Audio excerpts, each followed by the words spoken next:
कर मिट जाती है जीवन की हर व्यथा। आपने कल की कथा में सुना, माता भक्ति बड़ी दुखी थी, गिड़गिड़ा रही थी, रो रही थी। यही भागवत की कथा है।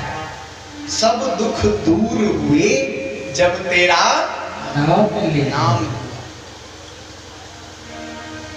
माता भक्ति का कल्याण हुआ, ज्ञान वैराग्य पुष्ट हो गए, मजबूत हो गए, क्योंकि भक्ति बड़ी तगड़ी हो गई गंगा जी के तट पर।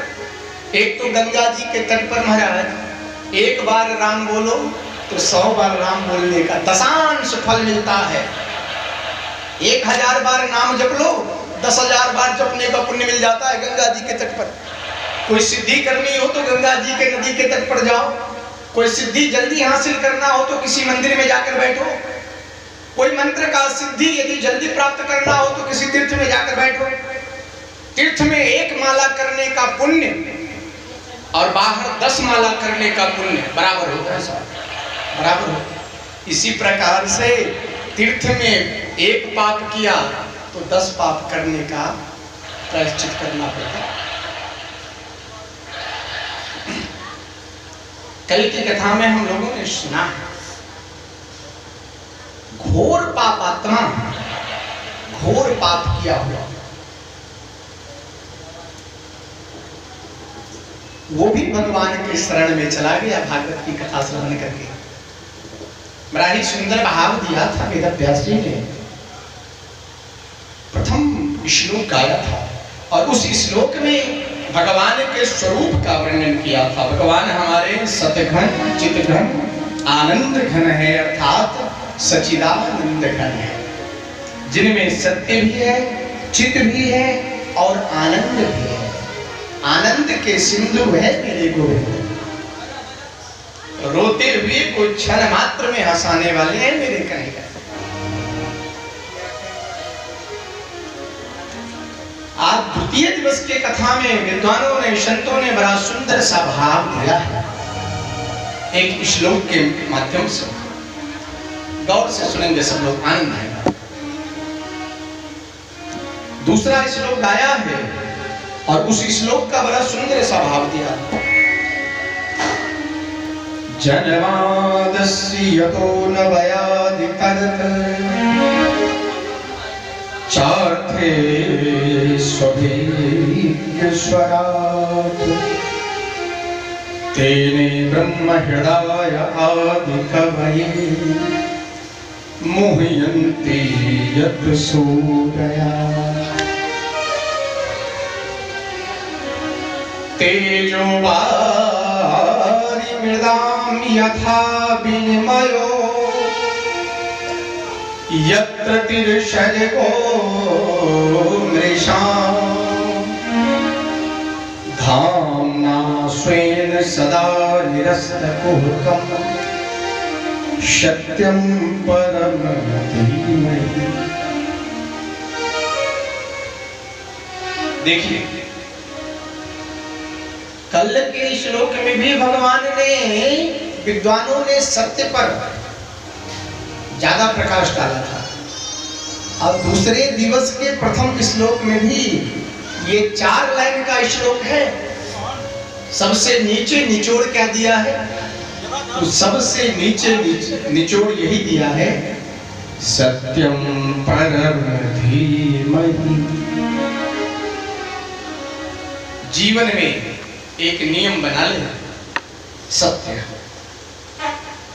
हमने कल कहा था कि सत्य से बढ़ के संसार में कोई धर्म ही नहीं माना, धर्म ही नहीं। धर्म न दूसर सत्य समाना।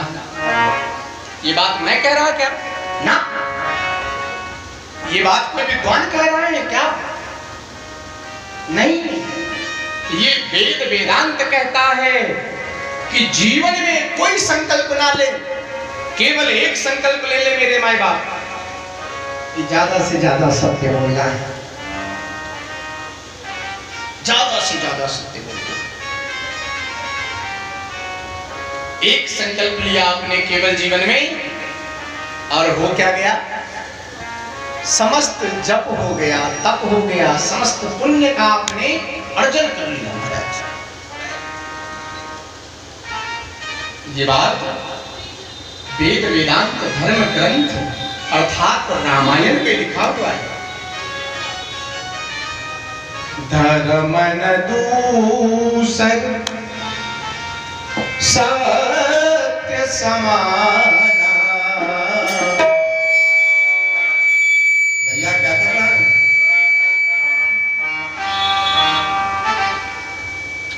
ये केवल भागवत जी ही नहीं कह रहे हैं, आगम निगम। निगम का मतलब भागवत जी है, निगम है भागवत जी हमारे, जिनकी कथा हो रही है। रामायण, भागवत, गीता, वेद, वेदांत, उपनिषद सब इस बात पर हस्ताक्षर किया है क्या? धर्म न दूसर सत्य समाना, आगम निगम पुराण कथा।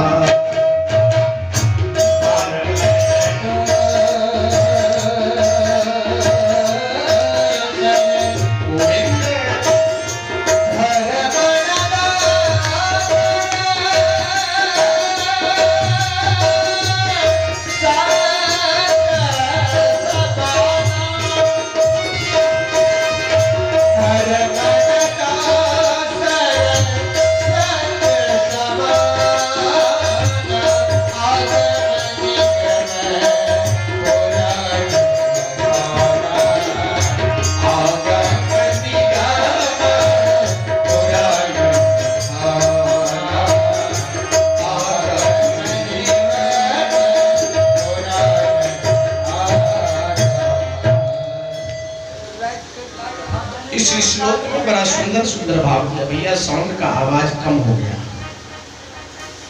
इसी श्लोक में सुंदर सा भाव दिया है, तापत्रयो मूलनम् धर्मः प्रोजते कैतवोत्र परमो निर्मत्सराणां सताम्। तीसरा श्लोक है भागवत जी का, तीसरा श्लोक।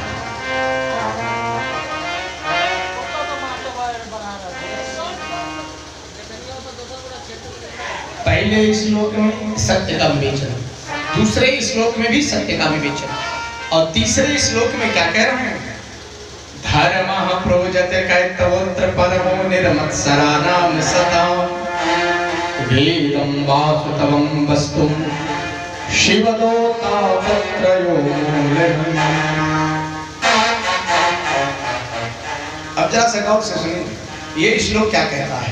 आपत्रयो मूलनम्, भगवान शिव का नाम लिया इसमें। शिवदम आपत्रयो मूलनम्, भगवान देवादिदेव महादेव जो है ना, ये श्लोक का भाव यह है कि 3 प्रकार का ताप है हमारे शरीर में। 3 प्रकार के ताप हैं, वो तीनों प्रकार के ताप को देवादिदेव महादेव समाप्त कर देते हैं। शिवदम तापत्रयो मूलनम्। और ये 3 प्रकार का ताप क्या है साहब? क्या है बहन जी? 3 प्रकार का ताप हम सबके साथ ये ताप है। इस 3 ताप से पूरा विश्व प्रपंच संतप्त है, पूरा विश्व प्रपंच। थोड़ा सा